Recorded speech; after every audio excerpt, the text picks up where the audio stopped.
Alpha Grace AG Church presents Living Word Jesus, ஜீவ வார்த்தை இயேசு. உடைய ஒவ்வொரு காரியங்களையும் யார் அறிவார்?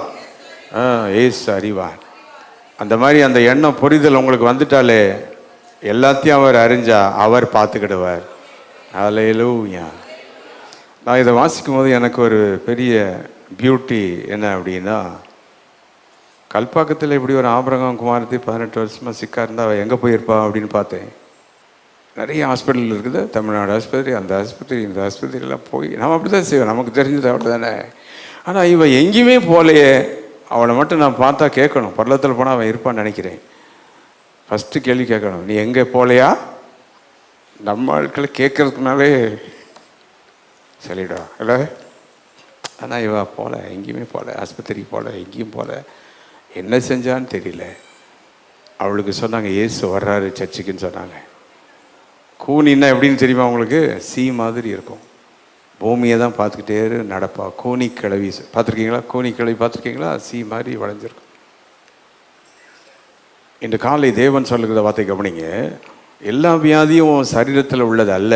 எல்லாம் சீக்கிரம் கை வைத்திடுங்க. சரீரத்தில் உள்ளது அல்ல. சாத்தாவும் சரத்தில் எதை போடவா போட முடியும். இன்றைக்கு காலையில் இங்கே இருக்கிற உங்களில் அநேகர் சிலருக்கு நீ உன் பிறப்பில் வந்த அது உள்ள வியாதி அல்ல, உன் குடும்பத்தில் உள்ள வியாதி இல்லவே இல்லை. சாத்தான் ஏதோ ஒரு வழியில் உன் வாழ்க்கையில் உன்னை போட்டுட்டான். கர்த்தர் அந்த கட்டை உடைப்பார். ஹல்லேலூயா. எல்லா கரங்களை தட்டி ஆர்ப்பரித்து இயேசுவின் நாமத்தினாலே அதற்கு இயேசுவின் வல்லமை எடுக்கணும். இயேசுவின் வல்லமை எடுக்கணும். இயேசுவின் வல்லமை எடுக்கணும். இயேசு உங்களை இந்த உலகத்திற்கு வியாதிக்காரனாய் காட்க அவர் விரும்பவே இல்லை. உங்கள் குடும்பத்திற்கு உங்களை வியாதிக்காரனாய் காட்ட அவர் விரும்பவில்லை. சுகமுள்ளவனாய் காண்பிக்க விரும்புகிறார். அதற்காகவே இயேசு சிலுவையில் தம்முடைய இரத்தத்தை சிந்தினார். அவர் அடிபட்டார், அடிக்கப்பட்டார், நொறுக்கப்பட்டார், பிற்கப்பட்டார். எதற்கு? நீ வியாதின்னு சொல்லி எல்லாத்திலையும் இந்த கெட்ட பேர் வாங்குவதற்காக அல்ல. உங்களுக்கு தெரியுமா, உங்களுக்கு ஒரு பேர் சூட்டிட்டாங்கன்னா கடைசி வரைக்கும் அந்த பேர் மறையாது. இவன் என்ன காரி, வியாதிக்காரன், வியாதிக்காரி அப்படின்னு வச்சுட்டாங்கன்னா எத்தனை பேர் அந்த மாதிரி பேர் வேணான்னு கைவிதி ஜெபம் பண்ணுங்க ஆண்டவர் பார்த்து. அது இன்னைக்கு எரேஸ் ஆகணும். உங்களை பற்றி வைத்திருக்கிற அந்த பெயர் எப்போ பார்த்தாலும் உங்களை பார்த்தா ஆஸ்பத்திரி உங்களை பார்த்தோன்னே சொல்லுவாங்க உன்னை எங்கே கூட்டிகிட்டு போகணும். இப்படி நமக்கு ஒரு இது வச்சுருவாங்க, நமக்கு ஒரு பேர் வச்சுருவாங்க, அல்லது நமக்கு ஒரு இது வச்சுருப்பாங்க, நமக்கு ஒரு இது வைத்திருப்பாங்க. எனக்கு கூட சிலர் யாராவது ஃபோன் பண்ணிட்டாங்கன்னா ஐயோ சிக்காயிட்டாங்களேன்னு தெரியலையே, சீரியஸ் ஆகிட்டாங்களேன்னு தெரியலையேன்னு சொல்லி நானே எண்ண வேண்டியிருக்கேன். ஏன்னா அவங்களுக்கு என்ன பேர் வந்துடுது, அந்த பேர். எத்தனை பேர் இந்த பேர் மறையணும்னு விரும்பினா கைவித்தி எங்கூட சேர்ந்து ஜெபம் பண்ணுங்க. சிலுவையில் சிந்தின இரத்தத்தின் வல்லமையினால் இந்த பேர் என்னையோடு அழிந்து போகணும். சுகதேகி, ஆரோக்கியம் உள்ளவள், பலமுள்ளவள். கை நல்லா அசைச்சு சொல்லுங்க, வாயை திறந்து. பலமுள்ளவன் என்கிற அந்த சர்டிஃபிகேட் லைஃப் லாங் இருக்கணும். நோபடி ஷுட் கால் மீ சோம்பேறி, நோபடி ஷுட் கால் மீ சிக்கி, ஒரு வியாதிக்காரன் என்று சொல்லக்கூடாது. ஆண்டவரே கொஞ்ச நேரம் கை தட்டி ஆவில் நிறைஞ்சு ஜெபம் பண்ணி வல்லமை எடுங்க. Take power in Jesus name. சொல்லுங்க சுகம், சொல்லுங்க ஆரோக்கியம், விடுதலைய சுதந்திரிக்கிறேன். ஓ ரபா கதல கதரபா லிப் கவரபா ஹந்தரபா கரபாலபா கரபாலபா. நான் ராஜாக்களின் சரித்திரத்தை வாசித்து கொண்டிருந்த பொழுது ராஜாக்களுக்கு 110 வயசானா கூட அவனை ராஜா மாதிரி கொண்டு வந்து உட்கார வைப்பாங்களாம். எப்படி? கிரீடம் போட்டு ட்ரெஸ் பண்ணி அழகாக வச்சு அவனுக்கு அந்த இவங்க இருப்பாங்க, அவங்க கூட இந்த மெடிக்கல் ஆட்கள்லாம் இருப்பாங்க. எண்ணெயை தேய்ச்சி அவனுக்கு எல்லாம் பண்ணி முகத்தில் எல்லாம் பண்ணிட்டு அவன் தனியாக உட்காந்துருக்கும் போது சாதாரணமாக இருப்பான். ஆனால் ராஜா அரண்மனையில் அந்த இதில் வீடத்தில் அந்த த்ரோனில் வந்து உட்காரும்போது எப்படி இருப்பானா? ராஜாவாக இருப்பான். யாரை பற்றி சொல்லிகிட்டு இருக்கிறேன்? உங்களையும் என்னை பற்றி தான் சொல்லிகிட்டு இருக்கிறேன். டோன்ட் பி லைக் குஜாஸ், யூ பி ராஜாஸ். கை வைத்து ஆண்டவர் வைத்து ராஜா மாதிரி வந்து உட்காரணும். கைதட்டி கத்தரை மகிமைப்படுத்து. வியாதியிலிருந்து சுகம், பலவீனத்திலிருந்து சுகம் உண்டாவதாக. ஹல்லேலூயா, ஹல்லேலூயா, ஹல்லேலூயா. அப்போ இயேசு இப்போ இந்த இடத்துல இயேசு ஜெபாலயத்துக்கு வந்தார். அவளை கண்டார், தம்மிடத்தில் அழைத்தார். அவளை யார் அறிந்திருந்தா? இயேசு அறிந்திருந்தார். ஆமென், ஹல்லேலூயா. இயேசு அறிந்திருந்தார். இயேசு அறிந்தபடியினால் இங்கே அடுத்தது, இயேசு அவளை விடுதலையாக்கினார். சொல்லுங்க, இயேசு அவளை என்ன செஞ்சாரா? அவளை என்ற இடத்துல அவனையும் போட்டுக்கிடுங்க, எல்லாம் போட்டுக்கிடுங்க. வெறும் அவளைன்னு சொல்லிட்டு அதை அந்த இடத்துல அந்த ஸ்திரீ இருந்தால் அது உண்மைதான், அதை எழுதியிருக்குது வேதம் கரெக்டாக. ஆனால் அவனை நீங்கள் போட்டுக்கலாம். யார் என்ன பேர் போடுறீங்களோ அந்த பேரும்படி செய்வன் செய்வார். அப்போ தேவன் அவளை விடுதலை ஆக்கினார். ஹல்லேலூயா. ஜெபாலயத்தில் யார் வந்த? ஆண்டவராகிய இயேசு வந்தார். ஆமென். சரி, விடுதலையாக்கப்பட்டாய். வாசிங்க அந்த வசனத்தை 22. விடுதலையாக்க 12. விடுதலை அவளை கண்டு தம்மிடத்தில் அழைத்து. சுலாவாசிங்க. கண்டு அழைத்து பலவீனத்தை அறிஞ்சிட்டு உன் பலவீனங்களில் நின்று விடுதலையாக்கப்பட்டாய் என்று சொல்லி. இன்னும் ப்ராசஸ் முடியல, இன்னும் அந்த விடுதலை ரீச் ஆகல. ஏன்னா இப்ப என்ன செய்ய வேண்டியிருக்கு? அடுத்த வசனம் வாசிங்க. அவள் மேல் தமது கைகளை வைத்தார். எல்லாம் சொல்லுங்க, அவள் மேல் தமது கைகளை வைத்து. ஓ ஹல்லேலூயா. கைவிதி இயேசுவின் கரம் என தொடரும். ஆராதனை வேளையில் யாருடைய கரம் எங்க இருக்குது? கர்த்தருடைய கரம் உங்களை தொடும். ஆராதிக்கும் போதே யாருடைய வல்லமை உணரணுங்க? தேவனுடைய வல்லமை உணரணும். உன் சரத்தில் யாருடைய வல்லமை உணரணும்? கர்த்தருடைய வல்லமை உணரணும். பலனை எடுக்கணும், ஆரோக்கியத்தை எடுக்கணும். ஆமென், ஹல்லேலூயா. இயேசு அவளை தொட்டார். Jesus touched. உங்களுக்கு தெரியுமா, இந்த ஆராதனையில் வரும்போதெல்லாம் ஆராதிக்கும் போது உங்களை அறியாத தேவக்கரம் உங்களை தொடுக்கிறது. பாஸ்டர் கடைசியில் ஏதோ வந்து நீங்கள் ஜெபம் பண்ணும்போது தொடுறது கடைசி தான். ஆனால் அதுக்கு முன்னால் உங்களை யார் தொட்டுருவா? எத்தனை பேர் அந்த மாதிரி தொடுதலை நான் உணரணும், உணர்றேன் அப்படின்றத கைவைத்தி ஸ்தோத்திரம் பண்ணுங்க. ஸ்தோத்திரம். 10 ஸ்தோத்திரம் போடுங்க. ஸ்தோத்திரம், ஸ்தோத்திரம். ஆராதனைக்கு வரும்போதெல்லாம் தொடுதலை உணர்கிறேன். ஓ ரபா அனிவாசிகளை பேசி ஸ்தோத்திரம் பண்ணி ஆராதனைக்கு வரும்போதெல்லாம் ஏசனை தொடுகிறார். ஆகினால்தான் இவ்வளவு வியாதி வந்து நான் சுகமா இருக்கிறேன், இவ்வளவு பிரச்சனை வந்து இன்னைக்கு ஓடி வந்திருக்கிறேன், இவ்வளவு பயங்கரமான சூழ்நிலை இருந்தாலும் நான் இன்னைக்கு உட்கார்ந்திருக்க காரணம் இயேசு என்னை தொட்டார். ஹல்லேலூயா, ஹல்லேலூயா, ஹல்லேலூயா. இயேசு தொடும்போது அங்கே அற்புதம் நடக்கிறது. ஹல்லேலூயா. இயேசு ஜெபாலயத்தில் வந்து நின்றார். அவளை கண்டார், தம்மிடத்தில் அவளை அழைத்தார். பிறகு விடுதலை அவளை அறிந்தார், விடுதலையாக்கினார். இயேசுவால் தொடப்பட்டாள். இது வந்து ஜீசஸ் செஞ்சது. ஆனால் அவளுடைய ஸ்டேட்டஸ் என்ன அப்படி பார்க்கலாமா? இதில் தான் ஸ்டேட்டஸ் போடுவீங்க. இது நான் இங்கே உள்ள ஸ்டேட்டஸ் சொல்கிறேன். அவள் முதல்ல கூனியானவள். அவள் யார்? அவள் ஸ்டேட்டஸ் என்னது? கூனியானவள். எல்லாரும் அவளை பார்த்து என்னன்னு சொல்லிகிட்டு இருப்பாங்க? கூனி கிழவி, கூனி அப்படின்னு சொல்லுவாங்க. எல்லாம் அவளை பார்த்து கூனின்னு சொல்லுவாங்க. இன்னைக்கு யாராவது வெளியே போகும்போது இப்படிப்பட்ட பலவீனம் உள்ளவங்களை பார்த்து எதுவும் சொல்லிடாதீங்க. சொல்லுங்கள், எதுவும் என்ன செஞ்சிடாதீங்க, சொல்லிடாதீங்க. அதே நேரத்தில் போய் திடீர்னு யாரையும் பார்த்து கண்டாளை பார்த்து சுகமாயிரணும்னு சொல்லிடாது. யார் நினைச்சாதான் சுகமாக்க முடியும்? புரிஞ்சாமேன்னு சொல்லுங்க. ஹல்லேலூயா. இன்று காலை தேவன் நம்மோடு பேசுகிறார். Jesus decided to heal that woman on that particular day. அந்த குறிப்பிட்ட நாளில் இயேசு அவளை சுகமாக்க தீர்மானத்தோடு வந்தார். அவளுடைய foreknowledgeல அவள் வந்து விட்டாள். எப்படி வந்தார் எனக்கு தெரியாது. I know that, I understand that she is a regular comer of the church maybe. தொடர்ந்து அவள் ஆலயத்துக்கு வந்து கொண்டிருக்கிறவளாக இருக்கலாம். ஏன்னா அந்த அந்த அங்கே உள்ள அவங்கெல்லாம் பேசுகிறாங்க பார்த்தீங்களா? அங்கே ஒருத்தர் எளிமையின்னு பேசுகிற பாருங்க. ஜெபாலய தலைவன் 14 வசனம். ஓய்வு நாளிலே சுஸ்தமாக்கினபடியினால் ஜெபாலய தலைவன் கோபமடைந்து. ஜெபாலய தலைவன் என்ன அடைந்து? கோபமடைந்து அப்படின்னு இருக்கு.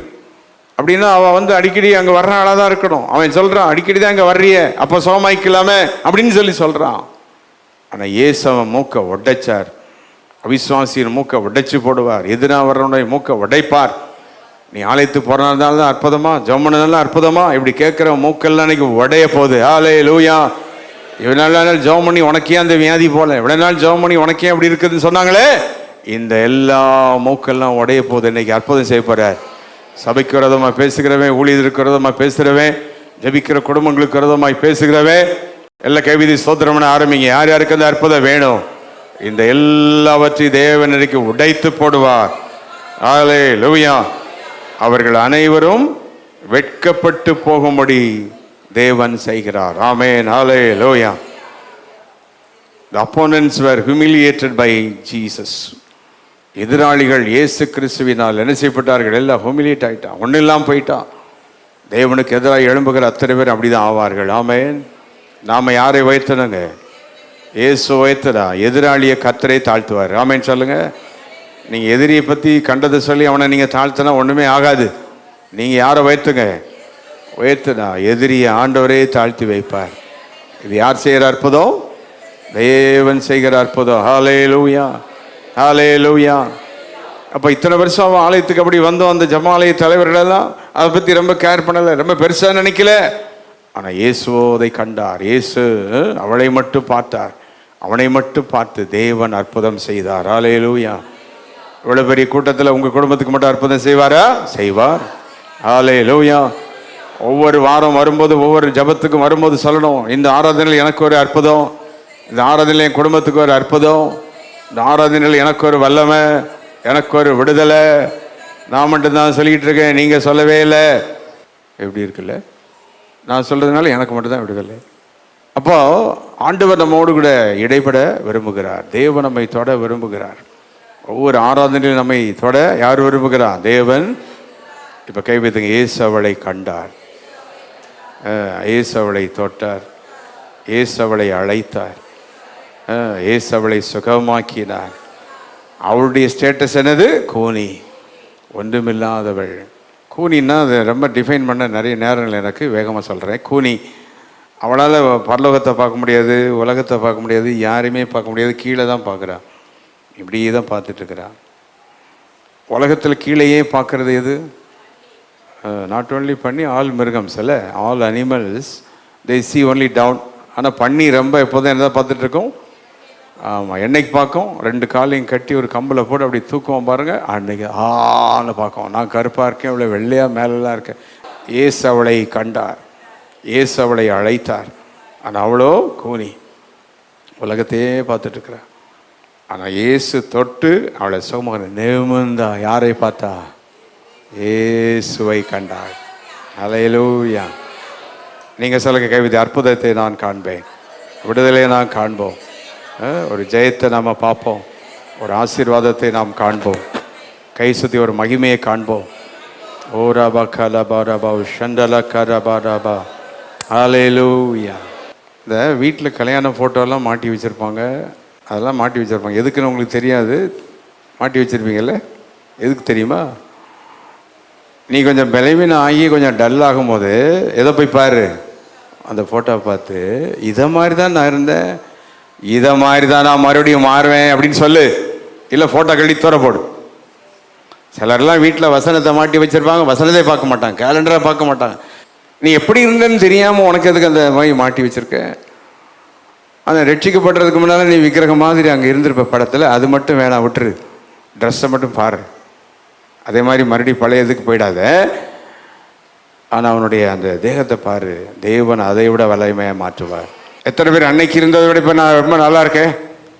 கை வைத்து ஸ்தோத்திரம் பண்ணுங்க. ஹல்லேலூயா. இந்த குழந்தைகள் கூட பாருங்கள், சின்னதில் பார்த்து எப்படி எப்படியோ இருக்கும், வளர்ந்து வந்து அதுங்க சைஸை பாருங்கள், ஸ்டைலை பாருங்கள், மூக்கை பாருங்கள். கர்த்தர் செய்கிற அற்புதம். ஹல்லேலூயா. எல்லா கரங்களை தேடி தேவனை மகிமைப்படுத்துவோம். தேவனுக்கு நன்றி, இயேசுவுக்கு நன்றி. ஹல்லேலூயா. நம்முடைய தேவன் சர்வ வல்லமை உள்ளவர். இயேசு ஜெபாலயத்தில் வந்து நின்றார். இன்று காலை இயேசு நம் நடுவே இருக்கிறார். இயேசு சொன்னேன், ஜெப வீட்டுக்கு உங்களை கொண்டு வந்து நான் மகிழ, இந்த மாத வாக்குத்தத்த ஜெப ஆலயத்தை உங்களை கொண்டு வந்து நான் உங்களை மகிமைப்படுத்துவேன், ஜெப ஆலயத்தில் உங்களை கொண்டு வந்து நான் ஆசீர்வதிப்பேன் என்று சொன்னார். இயேசு எங்கே வந்தார்? ஜெப ஆலயத்துக்கு வந்தார். இயேசு ஜெப ஆலயத்தில் இருக்கிறதா ஏதோ ஒரு அற்புதம் நடந்துக்கிட்டே இருக்கும், ஏதோ ஒரு அதிசயம் நடந்துக்கிட்டே இருக்கும். ஆனால் நாம் யார் காண்கிற இடத்தில் இருக்கணும்? இயேசு காண்கிற இடத்துல நாம் யாரை காணணும்? சரி கவனிங்க. இந்த இடத்துல இந்த கூனி இயேசு போய் என்ன சுகமாக்கு ஒன்றுமே கேட்கல, கேட்காமலேயே அற்புதம் செய்கிறவர் இயேசு. கையில் கைவிதி ஆமேன்னு சொல்லுவோம். ஹல்லேலூயா. கரங்களை தட்டி யார்? கேட்காமலே நீ கேளாத நன்மைகளையும் நீ ஆராய்ச்சிக்கிட்டே இரு, தேவனை தேடிக்கிட்டே இரு, தேவனுடைய ஆலயத்துக்கு போயிட்டே இரு. நீ எழுதி வச்சுக்கிடுங்க, நீ கேளாத நன்மையும் சேர்த்து கூட்டி தருகிறவர். ஹல்லேலூயா, ஹல்லேலூயா. நீ என்னாலும் இதே போல தரித்திரனாக இப்படி நீங்கள் இருக்க வேண்டிய அவசியமே கிடையாது. சுகம் இல்லாமல் பலவீனத்தோடு இருக்க வேண்டிய அவசியமே கிடையாது. நீ கேளாத எல்லா கிருபையினால் நம்மை தேவன் நிரப்புவார். அந்த கூனி போய் கேட்கல, அவளால் போய் கேட்க முடியாது, பேச முடியாது. இந்த சுகமாயி வந்ததுக்கே இந்த ஜெபாலய தலைவன் கத்துறான். ஆனால் ஏசிட்ட போய் பேசியிருந்தா அவளை தூக்கி வெளியே போட்டிருப்பான். அன்னைக்கு உலகம் அப்படி தான் இருக்குது. உலகம் உங்களை யாருக்கிட்ட போக விடாது? இயேசுகிட்ட போக விடாது, இயேசுவை பார்க்க விடாது. உலகம் உங்களை இயேசுகிட்ட அற்புதத்தை வாங்க விடாது. எத்தனை பேர் நீங்கள் ஓடி வருவீங்க இயேசு விடத்தில்? கை சீக்கிரம் சொல்லி ஓடி வந்துட்டு, ஆண்டவரே ஹல்லேலூயா.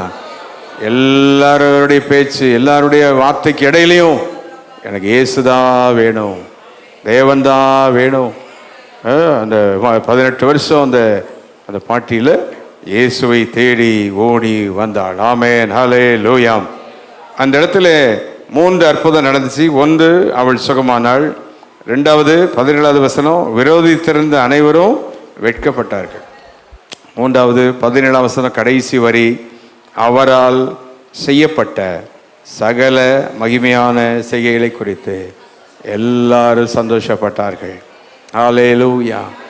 எல்லாரும் மகிழ்ச்சி அடைந்தார்கள், எல்லாரும் சந்தோஷம் அடைந்தார்கள். இயேசு ஆலயத்தில் வந்தாலே மகிழ்ச்சி தான், இயேசு ஆலயத்தில் வந்தாலே விடுதலை தான். இன்றைக்கு தேவன் நம்முடைய கட்டுகளை உடைக்க வல்லமுள்ளவராக இருக்கிறார்.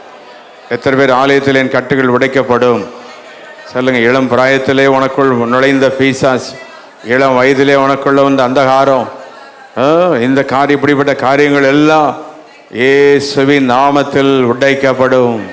ஹல்லேலூயா. இயேசுவின் நாமத்தில் உடைக்கப்படும். இயேசுவின் நாமத்தில் விடுதலை உண்டாகும். நம்ம வாழ்க்கையில் மிக கவனமாக இருக்கணும்.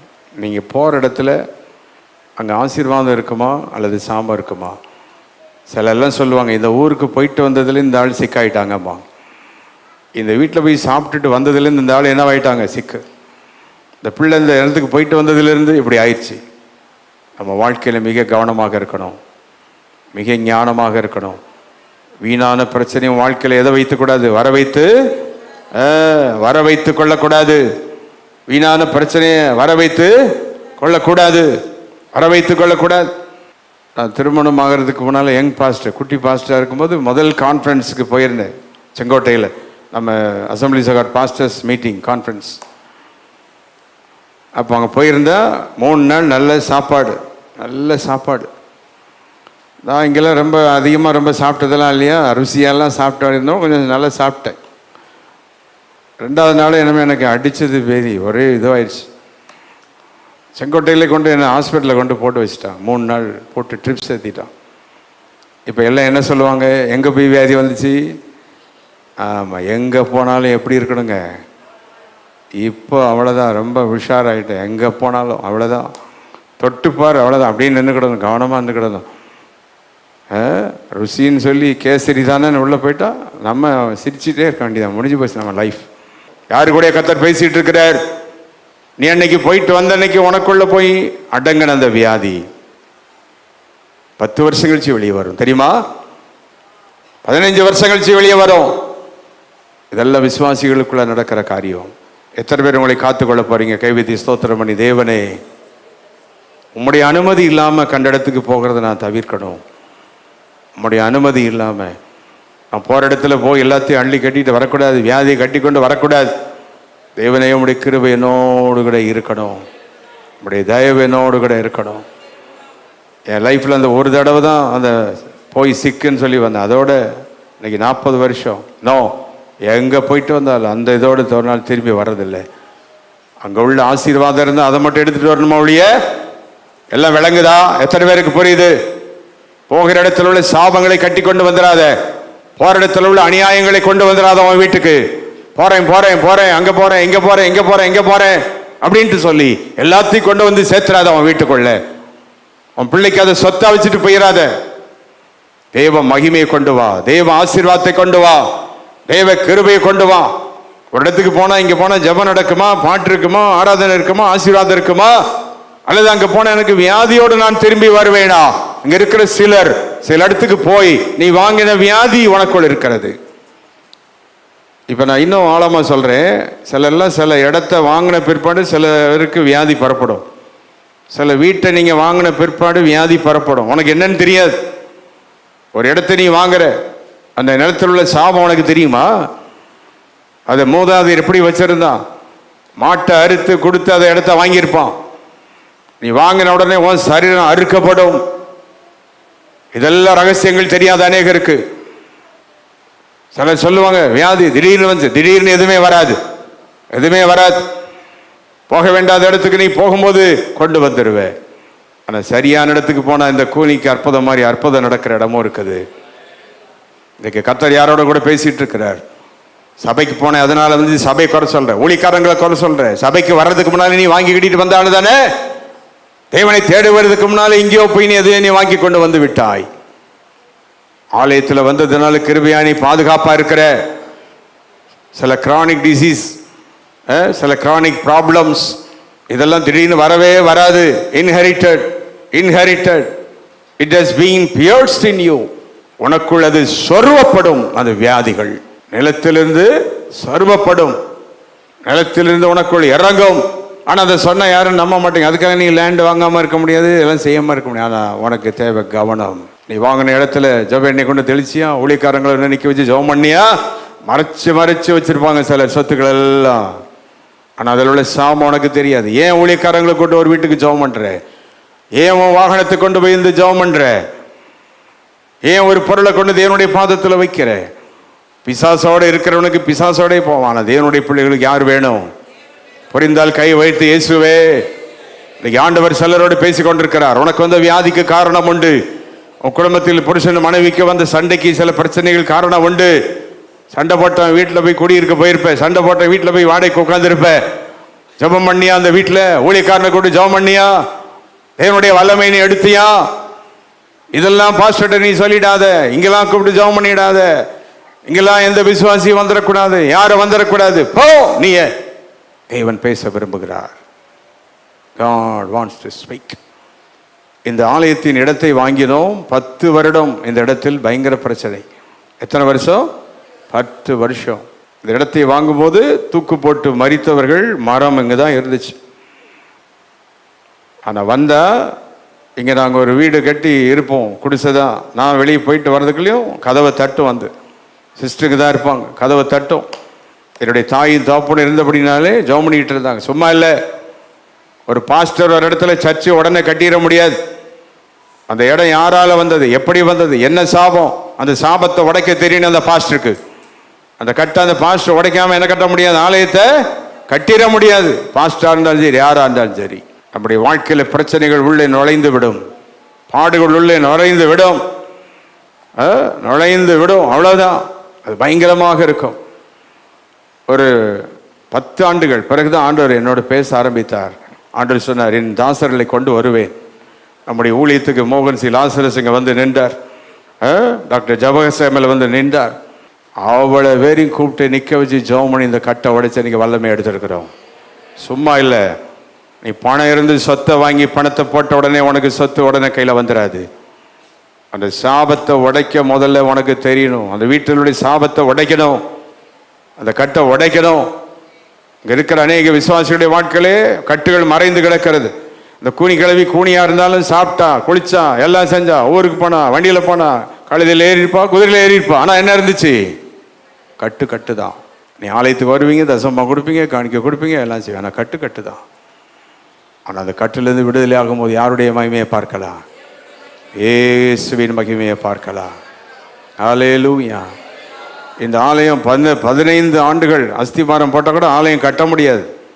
அவ்வளவு போராட்டம், ஏகப்பட்ட பிரச்சனை. ஆனால் ஊழியர்கள் வந்து ஜெபிக்க உபவாச ஜெபம் போட்டு கன்வென்ஷன் நடத்தி கூட்டங்கள் நடத்தி கட்ட உடைச்சா இப்போ ஏதேன் தோட்டத்தை போல மாறிச்சு. ஒரே நாளில் அற்புதம் நடந்துடாது. இடத்தை வாங்கின உடனே நீ ராஜாவாயிர மாட்ட. ஒரு வீட்டை கட்டின உடனே ராஜாவாயிர மாட்ட. சிலருக்கெல்லாம் ஒரு வீட்டை கட்டின உடனே வந்துடும், காலரை தூக்கி விட்டு எனக்கு சொந்த வீடு வந்துருச்சு, சொந்த நிலம் வந்துருச்சுன்னு சொன்னே காலை வந்துடும். அது உனக்கு சொந்தமாகிறதற்கு இருக்குது நாள். பத்திரத்தில் இருக்கலாம், ஆனால் உனக்கு சொந்தமாக வருவதற்குரிய நாள் வரைக்கும் உனக்கு சொந்தமாக ஆகவே ஆகாது. ஆகாது. வேதத்தில் சிலருடைய சொந்த ஊரே சொந்த வீடே அவளுக்கு கல்லறையாக மாறினது. வேதத்தில் இன்னைக்கு அரசாங்கம் அடக்கம் பண்ண அனுமதிக்கல, இல்லைன்னா சிலருடைய வீடே அவளுக்கு என்னையா மாறும்? கல்லறையாக மாறும். இது நான் மறைமுகமா தேவனுடைய வார்த்தை உங்களோடு பேசிட்டு இருக்கிறேன். சிலருக்கு சிலர் வாங்கின வீடே, அவர்கள் வந்த வீடே அவர்கள் கல்லறையாக மாறுகிறது. கையெல்லாம் வைத்து புரிந்தவர்கள் யாரு கூட கர்த்தர் பேசிட்டு இருக்கிறார். தேவன் உங்களோடு பேசிட்டு இருக்கிறார். உணர்ச்சி வேணும், உணர்வு வேணும் நம்முடைய வாழ்க்கையில. இயேசு இவளை கண்டார், இவளை விடுதலை ஆக்கினார். இன்னைக்கு யாருடைய சொத்தோ சாபத்தில் இங்கே கிடக்கிறது, யாருடைய வீடோ சாபத்தில் கிடக்குது. நீ தேவனுடைய பிள்ளை தான், பல ஆண்டு சபைக்கு வந்துட்டு இருக்கிற, எல்லாம் செய்யறீங்க, ஆனால் அந்த சாபம் போல இயேசு இன்னைக்கு இங்கே வந்திருக்கிற. ஒப்பு கொடுத்தீங்கன்னா, இந்த ஆராதனைக்கு வரும்போது தேவனை தொடர்ந்து ஒப்பு கொடுத்தீங்கன்னா, உன் இடத்துல யாருடைய வல்லமை எடுத்துட்டு போகணும்? தேவனுடைய வல்லமையை கொண்டு போகணும். ஹல்லேலூயா. இந்த நிலத்தில் நூற்றுக்கணக்கான ஊழியர்களை சுற்றி வந்து ஜெபம் இருக்கிறான். எப்படி ஒரு 100 லிட்டர் ஆயில் ஊற்றி ஜெபம் இருக்கு அந்த இடத்துல. சும்மா தேவ வல்லமை வந்துடாது. உன் பணத்தினால் நீ பெரிய ஆள் ஆயிட முடியாது, உன் சம்பாத்தியத்தினால் நீ பெரிய ஆள் ஆயிட முடியாது. யாருடைய கிருபை வேணும்? தேவனுடைய கிருபை. கார் வாங்கின உடனே ஆக்சிடென்ட் ஆகி காரோட போனவங்களாம் இருக்கிறாங்க. மதுராந்தகத்துக்கு பக்கத்தில் ஒரு பெரிய நல்ல மனுஷன் தான், சர்ச்சுக்கு வர விசுவாசி தான். அந்த காலத்தில் நான் சொல்ல 20 வருஷம்னால விலை உயர்ந்த ஒரு காரை வாங்கிட்டு குடும்பமாக போகிறார். ஃபுல் காரில் ஃப்ளாட், அவ்வளோ பேரும் பிளட் ஆகி. கவனம் கவனம் கவனம். யாருடைய வல்லமை வேண்டும்? தேவ கிருபை வேணும். தேவ கிருபையை பெற்றுக்கொள்ளணும். தேவனுடைய கிருபையை அற்பமாக எண்ணிவிடக்கூடாது. தேவனுடைய மகிமை அற்பமாக எண்ணிவிடக்கூடாது. தேவனுடைய மகிமை, தேவனுடைய கிருபை நம்முடைய வாழ்வில் வேண்டும். நீ ஆலயத்துக்கு வந்து தேவனை துதிக்கிறதுனால அந்த கட்டு உன்னை ஒன்றும் செய்யாமல் இருக்குது, அழிக்காமல் இருக்குது. ஆனால் அந்த கட்டுகளிலிருந்து விடுதலையானா வல்லமை புறப்படும். ஹல்லேலூயா.